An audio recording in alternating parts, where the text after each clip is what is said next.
नमस्कार दोस्तों। आज यूरोपियन यूनियन और भारत के बीच में एक फ्री ट्रेड एग्रीमेंट साइन हुआ है।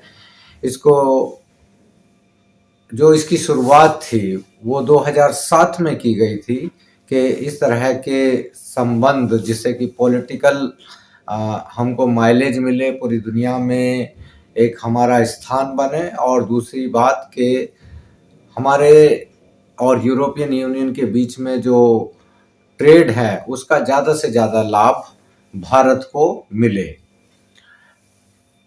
2007 के बाद में ये थोड़ा सा स्लो रहा, फिर उसके बाद में 2022 में थोड़ा सा इसकी शुरुआत की गई और फाइनली आज इस डील को साइन किया गया है।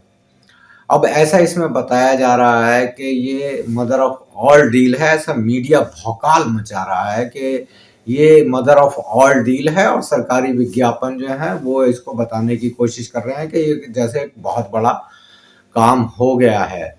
विदेशों से या विदेश नीति के तरीके से अगर देखा जाए, या दुनिया में जिस भी तरह के अलायंसेस हैं, जिस भी तरह के संगठन हैं, चाहे वो WTO है, ब्रेक्सिट है, या कहीं भी कुछ भी है, अगर भारत उसमें अपनी कोई जगह बना पाता है तो ये वाकई ही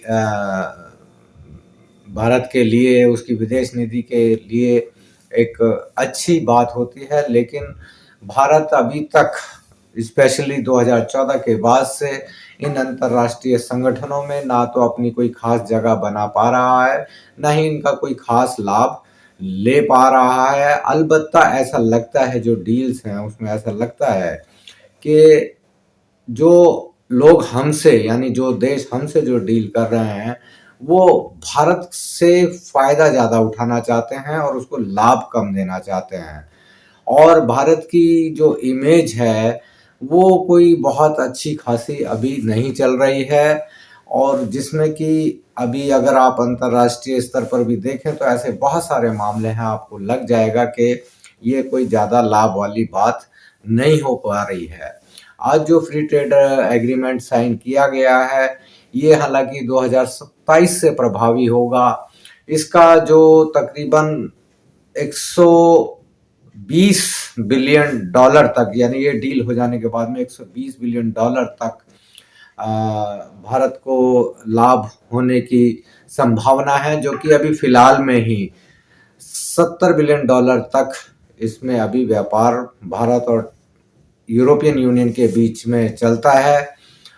लेकिन जो सबसे बड़ा जो फायदा होगा वो होगा खुद यूरोपियन यूनियन के देशों को, जिसमें कि रेनॉल्ट और दूसरी जो कारें हैं वो सीधा 110% टैक्स से घटकर सीधा 40% टैक्स पर आ जाएंगी। यानी जो महंगी कारें होंगी, जो विदेशी कारें होंगी, वो भारत में बहुत ही सस्ती हो जाएंगी, जिसका कि सीधा सीधा जो फायदा होगा, हमारी जो भारत की जो कार इंडस्ट्री है उसको एक बहुत बड़ा झटका लगने वाला है। दूसरी बात, ये बताया जा रहा है कि मैन्युफैक्चरिंग सेक्टर में जो भारत को बहुत ज़्यादा फायदा होगा, लेकिन ऐसा भी कुछ नज़र नहीं आ रहा है, क्योंकि पिछले कई सालों के अंदर भारत की जो मैन्युफैक्चरिंग जो सेक्टर है और यहाँ जो यूनिट्स हैं वो सीधा उठकर चाइना चली गई हैं। यानी चाइना में अब मतलब कि कॉन्ट्रैक्ट्स पर spare parts, auto spare parts बनाए जाते हैं, वो भारत में आते हैं और भारत में अब सिर्फ असेंबलिंग का काम होता है। तो क्या भारत के जो पूंजीपति लोग हैं वो वहां से चाइना से स्पेयर पार्ट्स मंगवाएंगे और फिर उनको अपनी पैकिंग में डालकर यहाँ से यूरोपियन यूनियन भेजेंगे? तो ये एक बहुत बड़ा सवाल है कि हमारे पास में जो इस ट्रेड एग्रीमेंट के जरिए, यानी मैन्युफैक्चरिंग सेक्टर में जो फायदा हो जाना चाहिए था, जो यानी इंडस्ट्री को जो फायदा हो जाना चाहिए था, उसके जरिए रोजगार को जो ज़्यादा फायदा हो जाना चाहिए था, जो इकोनॉमी को बहुत ज़्यादा फायदा हो जाना चाहिए था, वो फायदा, ऐसा कोई खास फायदा नज़र नहीं आ रहा है। सेम यही बात अभी लागू होती है स्मार्टफोन्स के लिए। स्मार्टफोन्स हमारे यहाँ पर बनते कहाँ हैं? हमारे यहाँ पर जो स्पेयर पार्ट्स आते हैं या जो वहाँ से मशीन्स आती हैं, हमारे यहाँ पर सिर्फ एक तरह की पैकिंग होती है, असेंबलिंग होती है, वो भी कुछ जगह पर। तो इसका भी कोई बहुत ज़्यादा फायदा नहीं हमको दिखाई दे रहा है। दूसरी बात ये कि हमारे भारत का ऐसा कौन सा स्मार्टफोन है जो विदेशों में बहुत चलता है या पूरी दुनिया के स्तर पर उसका बहुत बड़ा नाम है। ऐसा कोई भी स्मार्टफोन भारत का नहीं है, बल्कि हम चाइनीज मोबाइल ही दोबारा से असेंबल करके भेजेंगे। तो यूरोपियन यूनियन उन्हीं मोबाइल्स को असेंबल कराकर यूरोपियन यूनियन में क्यों लेंगे, जबकि उनको वो डायरेक्ट वहां से और भी सस्ता मिल सकता है। तो ये दो बड़ी बड़ी बातें थी। इसके अलावा जो एग्रीकल्चर सेक्टर है उस पर थोड़ा सा कंट्रोल करके रखा गया है, और इसके अलावा जो दूसरी जो चीज़ें हैं, मिल्क प्रोडक्ट्स वगैरह हैं, इनकी सप्लाई बढ़ाने का, एक्सपोर्ट बढ़ाने का कुछ ऐसा रखा गया है। लेकिन इसमें बहुत ज़्यादा सीधा सीधा भारत को कोई फ़ायदा नज़र नहीं आ रहा है।